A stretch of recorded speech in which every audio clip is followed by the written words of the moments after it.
కాబట్టి సాధ్యమైనంత వరకు ఎవరితోనైనా సరే, ఎప్పుడైనా ఎక్కడైనా తెలిసి అబద్ధం ఆడకూడదు. అబద్ధమేగా ఏముందనుకుంటాం. అది చాలా ప్రమాదానికి దారితీసి నిత్య నరకాగ్ని అగ్ని గంధకాల్లో తీసుకెళ్ళే ప్రమాదం ఉన్నది. మనకున్న యథార్థత పోతుంది. అంతేకాదు, పరలోకములో మనకి అతిథిగా ఉండే ఆ మంచి ఫెసిలిటీ కూడా పోతుంది. మంచి ఫెసిలిటీ కూడా పోయే ప్రమాదం ఉంది.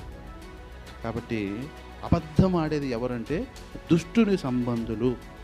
అబద్ధము ఆడేవారు వాళ్ళు ఎలాంటి వారు అని చెప్పాడంటే సామెతల గ్రంథంలో, సామెతల గ్రంథము 14వ అధ్యాయము 25వ వచనంలో, నిజము పలుకు సాక్షి ఏం చేస్తాడంట? మనుషులను రక్షిస్తాడు. అబద్ధములాడువాడు, అబద్ధములాడేవారు ఎవరంట?